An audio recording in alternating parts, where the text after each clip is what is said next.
여러분 축구 보신 적 많으시죠? 축구에 보면 헐리우드 액션이라는 게 있습니다.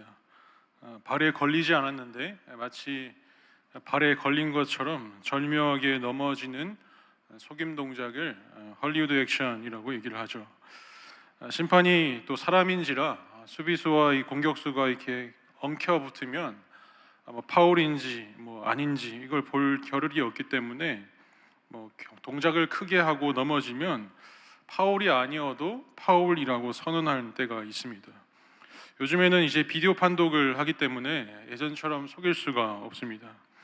그런데 여기와 비슷하게 농구라는 종목에도 이와 같은 게 있습니다.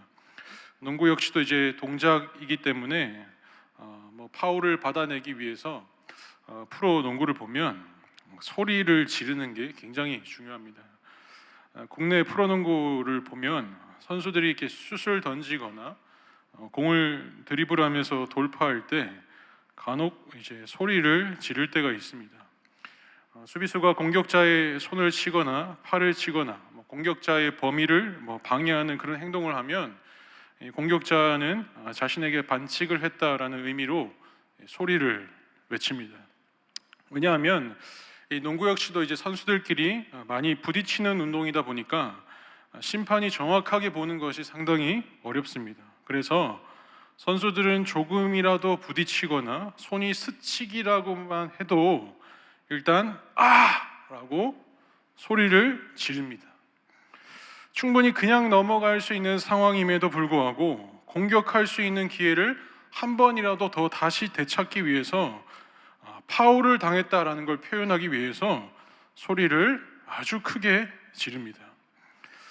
이렇게 파울의 형태가 작고 크고의 여부를 떠나서 자신이 반칙당했다라는 상황을 외치느냐 외치지 않느냐에 따라서 이 경기의 흐름이 바뀌기도 하고요, 점수의 차이도 대폭 변화가 일어나게 됩니다.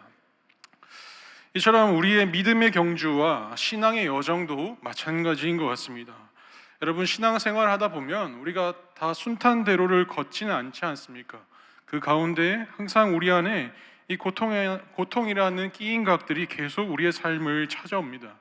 그렇게 고통이 찾아올 때 우리가 어떻게 반응해야 하는지에 따라서 우리의 인생의 흐름도 바뀐다라는 겁니다. 고통을 당하여서 완전히 무너지고 의지가 꺾여서 신앙생활을 포기하는 사람이 있는 반면에 이 고통을 맞이했을 때 이 고통 상황에서 하나님을 만나고 더 신앙이 무르익는 그런 감사의 기간이 될 수 있는 사람도 있습니다. 다시 말해서 이 고통을 당할 때 그 고통을 어떻게 반응하고 어떻게 말하고 하는가에 따라서 우리의 신앙의 경주가 주저앉는가 아니면 계속해서 달려나아가는가가 좌지우지 된다라는 걸 우리가 함께 기억했으면 좋겠습니다. 오늘 우리는 이 고통에 대답하는 자가 되어서 하나님께 그 고통 가운데에서 감사함으로 나아가는 믿음의 여정을 걸어 나가시기를 간절히 소원합니다. 오늘 본문에서의 결론부터 보자면 이스라엘 백성들은 저들의 고통을 어떻게 대답하였는가? 6절과 13절 말씀에 보면 이렇게 기록되어 있습니다. 이스라엘 백성들이 여호와께 부르짖었더라. 고통에 답할 수 있는 것은 여호와 하나님께 부르짖을 때, 하나님을 부를 때 가능하다라고 기록되어 있습니다. 여러분, 부르짖는다라는 것은 마치 어린아이와 같은 상태를 말합니다. 구원받기 위해서 자신의 지식과 지혜를 모두 다 내려놓고 그냥 어린아이처럼 무조건적으로 하나님을 신뢰하여서 소리쳐서 구하는 것을 부르짖는다라고 얘기를 합니다.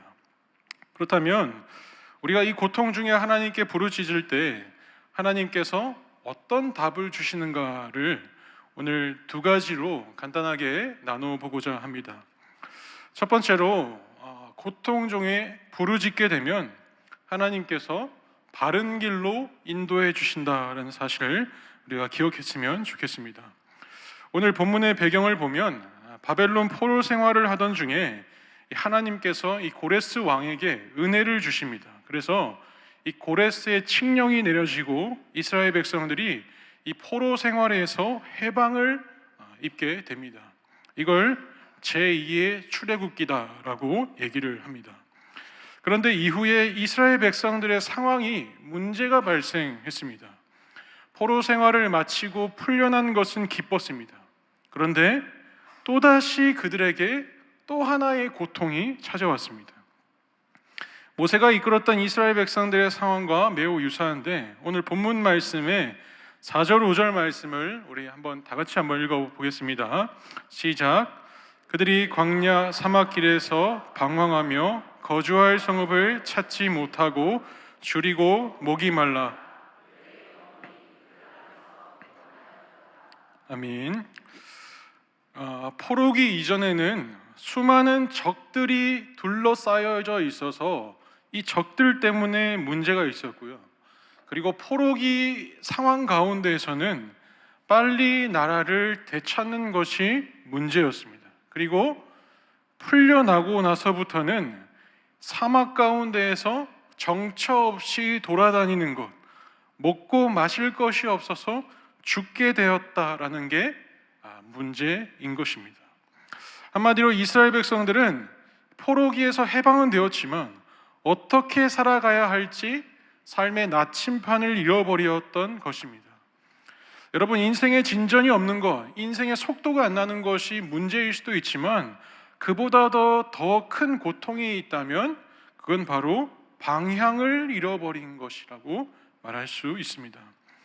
여러분, 소시적에 방황해 보신 적 있으시지 않습니까? 청소년기에 방황을 해보기도 하고 청년기에, 심지어는 장년기에 나이가 들어서도 방황할 때가 있습니다. 여러분, 방황을 왜 할까? 한번 생각해 보면 삶의 갈피를 잡지 못하기 때문에 방황을 하게 됩니다.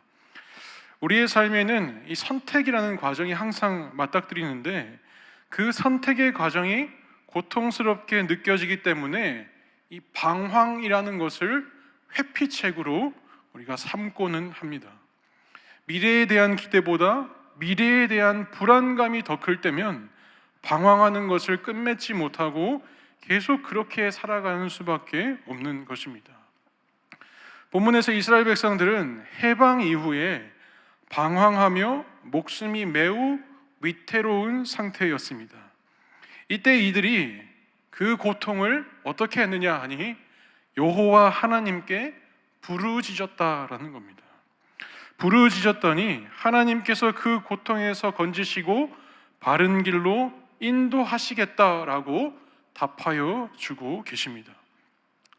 여러분, 등산해 보신 적 다들 있으실 겁니다. 산행을 하다 보면 지름길이 조금이라도 이렇게 놓여져 있는 그런 작은 쪽 길들이 막 있지 않습니까? 그러면 우리는 그렇게 생각합니다. 저기가 지름길인가 보다. 사람들이 저기가 지름길이어서 가나 보다 싶어서 그 지름길로 이렇게 가려고 하는 그런 심리 상태가 있습니다. 그래서 이 지름길로 진입을 해서 가다 보면 백의 백은 길을 잃어버리는 경우가 발생합니다. 이럴 때 제일 좋은 방법이 무엇이냐 하니 이 주위에 산행하는 분들에게 소리를 외치는 겁니다. 요즘 시대에 GPS도 있고 휴대폰도 다 있고 하지만 왜 이런 원시적인 방법을 택해야 하냐 하니 이 산에는 매우 조용하지 않습니까? 그래서 소리를 외치면 멀리 이렇게 도달합니다. 그래서 다른 등산객이 그런 소리를 듣고 반응하여서 마찬가지로 그 등산객도 소리를 외치면 이 길을 잃어버린 사람이 마음 가운데 안정감이 되찾아진다고 합니다. 그래서 이 멀지 않는 곳에 누군가가 있고 그 사람이 신호를 보내주면 이 불안한 마음도 떨쳐지고 점차 이 바른 길이 어딘지, 똑바른 길이 어딘지를 찾아 나갈 수 있다라고 합니다. 우리가 이 방황이라는 고통에서 어딜 가려고 속도를 낸다? 이건 의미가 없습니다. 그 자리에서 즉시 하나님께 부르짖는 것이 답이라는 겁니다. 여러분, 왜 그렇습니까? 하나님의 속성을 보면 하나님이 어떤 분이십니까? 언제 어디서나 우리를 바라보시고 하나님께서는 편재하시는 분이시기 때문에 우리의 부르짖음이 결코 요란한 꽹과리 소리가 아니라 분명하게 하나님께 전하는 메시지가 될 수 있다라는 겁니다. 그래서 이 의미 있는 음성 가운데 하나님의 응답을 듣고 또 하나님의 바른 길의 답을 들어 나갈 수 있다라는 것입니다. 이사야 30장 19절에서 21절 말씀을 보면 하나님께 부르짖으면 어떤 은혜를 주실지를 말씀하고 계십니다. 우리 함께 읽어보겠습니다. 시작. 시온에 거주하며 예루살렘에 거주하는 백성아, 너는 다시 통곡하지 아니할 것이라. 그가 내 부르짖는 소리로 말미암아 내게 은혜를 베푸시되 그가 들으실 때에 내게 응답하시리라.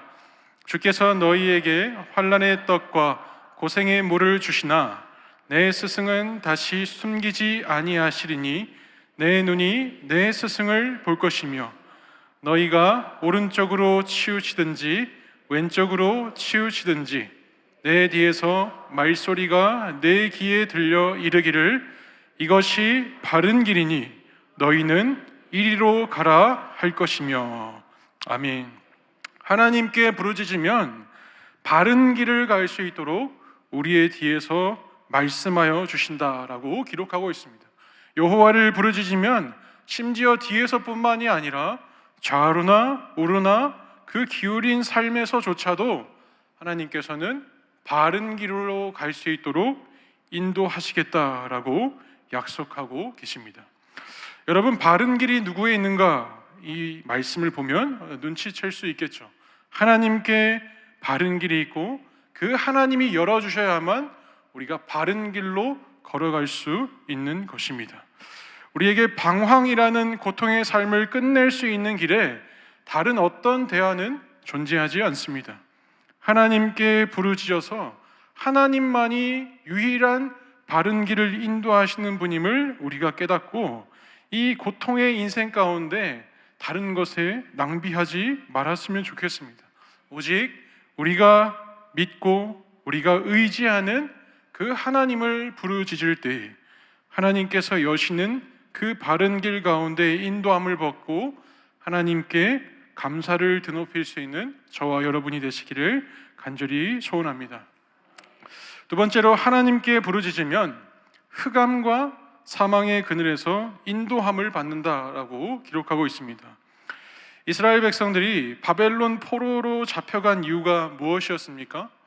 하나님께서 선지자들을 통하여서 회개하고 돌이킬 것을 경고하셨지만 모든 것이 하나님의 말씀을 비웃고 또 멸시하고 모욕하여서 더 이상 회복될 수 없는 상태에 이르렀기 때문입니다.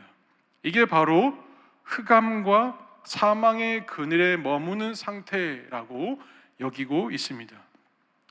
여러분, 아담과 하와도 그러하였습니다. 하나님의 말씀을 멸시하였기 때문에 선악과를 따먹었고 고통 가운데 던져지는 시간이 있지 않았습니까? 이처럼 우리는 하나님을 업신여기고 살아갈 때 고통을 경험할 수밖에 없습니다. 그리고 나아가서 고통을 자초하는 삶을 우리가 늘 반복하며 살아가는 경우가 참 많이 있는 것 같습니다.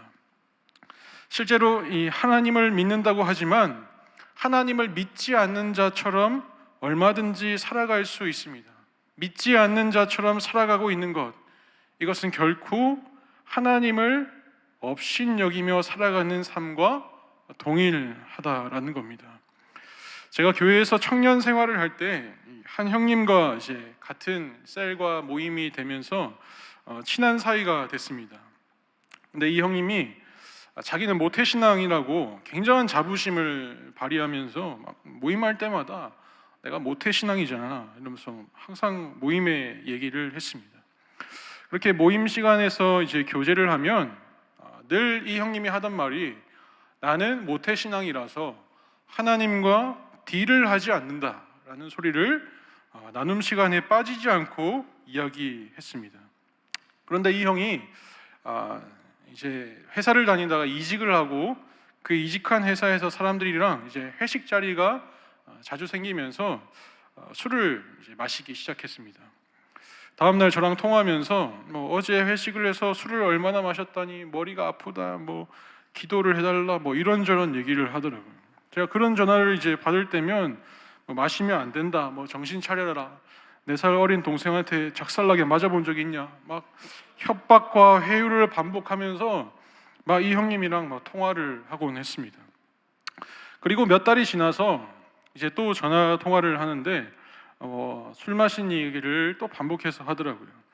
근데 이 회식 자리를 가지면서 이 회사 상사 중 한 분이 이 형님을 좋아하는 이유를 그 술자리에서 얘기해 줬다고 합니다. 그래서 그 형님이 저에게 자랑 아닌 자랑처럼 나를 왜 좋아하는지 아냐? 라고 묻더라고요.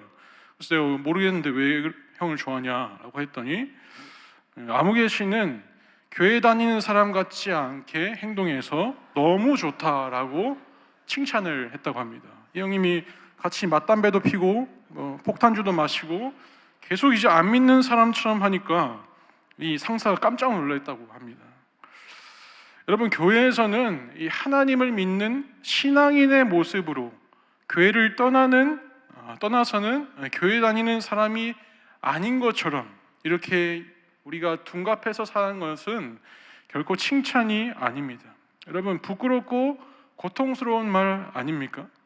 삶에 하나님이 있는 것 같지 않게 행동하고 있는데 하나님께서 과연 우리를 어떻게 바라보실지를 우리는 그것을 놓고 두려워할 줄 알아야 합니다. 우리가 잘 알고 있듯이 사무엘상 2장 말씀에 보면 하나님께서는 엘리 제사장의 집안이 영원히 제사장직을 맡게 될 것이다 라고 약속을 하셨습니다. 그런데 이 엘리와 그 자식들이 하나님 앞에서 계속된 범죄를 반복해서 하다 보니까 하나님께서 마음을 돌이키고 그 엘리의 가문의 대가 완전히 이어지지 않고 끊어져 버렸습니다.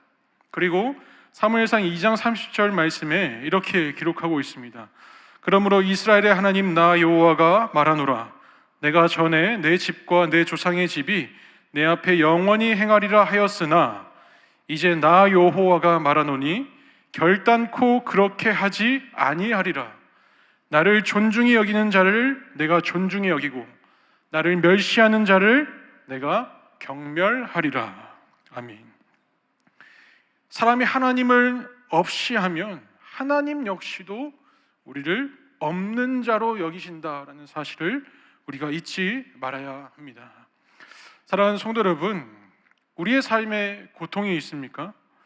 만약 고통이 있다면 하나님의 뜻을 무시하고 살아왔는지를 점검해보고 이 고통으로 말미암아 우리를 낮추시고자 하는 그 하나님을 다시 찾고자 하는 그 하나님의 그 방법을 눈치채고 이때가 하나님의 때임을 기억하고 우리가 주님 앞으로 다시 돌아갈 수 있어야 합니다. 하나님께서는 놀랍게도 이 고통 속에서 회개함으로 부르짖으면 하나님을 없이 여겼던 흑암과 사망의 그늘의 삶으로부터 인도하겠다, 건져내겠다라고 분명히 약속해 주셨습니다. 흑암과 사망의 그늘은 스스로 끊어낼 수 있는 것이 아닙니다. 우리가 계속 죄인이기 때문에 그 속에 머물 수밖에 없고 그것이 당연한 것처럼 여길 수밖에 없습니다. 따라서 이것을 끊어낼 수 있는 방법이 무엇인가 하니 하나님께 부르짖음으로 이 고통 안에서 우리가 벗어날 수 있다라는 것입니다. 여러분, 이때 여호와께 부르짖음을 부끄러워할 필요가 전혀 없습니다. 왜냐하면 성경에서 말씀하고 있는 하나님의 뜻이기 때문에 고통 중에 부르짖을 수 있는 신앙은 당연하게 우리 안에 장착되어 있어야 합니다.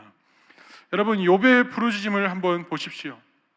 자식들이 모두 죽고 전 재산이 날아갔다는 비보를 듣고서는 일어나 겉옷을 찢고 땅에 엎드렸다라고 기록하고 있습니다.